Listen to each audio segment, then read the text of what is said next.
आज का टॉपिक है introduction to accounting part 5 basic accounting terms. 15th है receivable definition. Receivable also known as account receivable are amount owed to a business by its customer for good or service sold on credit. The term receivable includes both the trade debtor and bill receivable. A bill of exchange। अब bill of exchange का मतलब क्या है? Bill of exchange का मतलब होता है एक पार्टी ने दूसरी पार्टी को ऑर्डर दिया है कि आपको हमें हमें पैसे देने होंगे एक स्पेसिफाइड डेट तक, तो इसे हम बिल ऑफ एक्सचेंज कहते हैं। देखो उसका मीनिंग क्या है।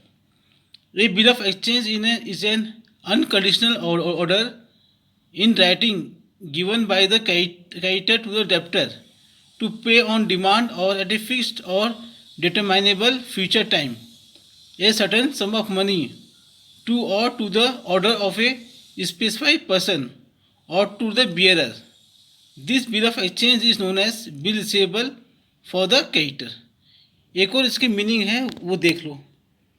A bill of exchange is a written order used in international trade that requires a drawing the party to whom the bill is addressed to pay a specified amount of money to the holder of the bill, the payee at a specified time. इसको note कर लेना, ये भी एक इसका meaning है। चलो आगे देखते हैं आगे क्या है। 16 पे है payable definition. Payable also known as accounts payable are amount owed by a business to its supplier or vendor for goods or services purchased on credit. The term payable includes both the trade creditor and bills payable. The bill of exchange is known as bills payable for the debtors. ये देख लेना, ये bill receivable और bill payable ये आगे chapter में है आपके, तो ये इसका मीनिंग याद कर लेना और समझ लेना। फिर 17th है expenditure definition. Refers to cost incurred by business to generate revenue, achieve its objective और मेंटेन इस ऑपरेशन। अब आगे चलते हैं।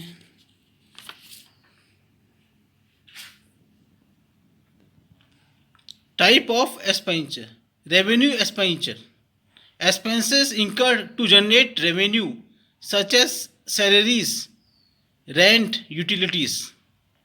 सेकंड है capital expenditure.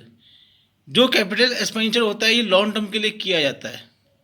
Expenses incurred to acquire or improve long term assets such as property, plants and equipments.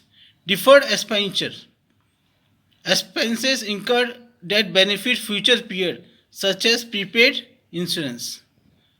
हमने prepaid insurance किया है, मतलब हमने प्रीमियम एडवांस में दिया है, तो इसे डिफर्ड एक्सपेंडिचर भी कहते हैं।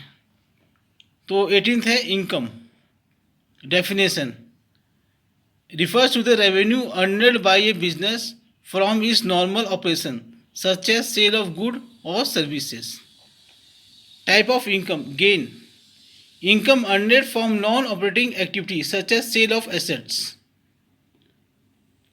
सेकंड है interest income, income earned from interest bearing investment. Dividend income, income earned from dividend paying investment. Dividend हमें किस में मिलता है?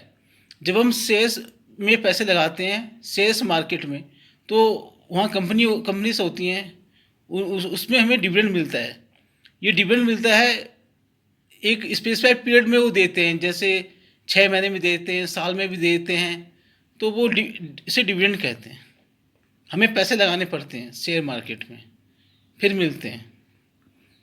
फिर है 19th नेट प्रॉफिट। ये क्या होता है?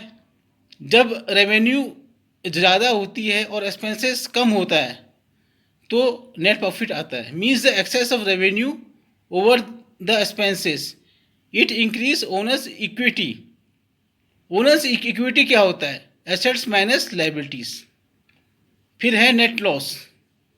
यहाँ एक्सपेंसेस ज़्यादा है रेवेन्यू से, तो इसे नेट लॉस कहते हैं। मीनिंग्स क्या है देखो, means the excess of expenses and losses over revenue, it decrease owner's equity. यदि मेरा वीडियो आपको यहाँ तक इन्फॉर्मेटिव लगा हो तो चैनल सब्सक्राइब कर लेना और एक लाइक दबा देना। थैंक्स।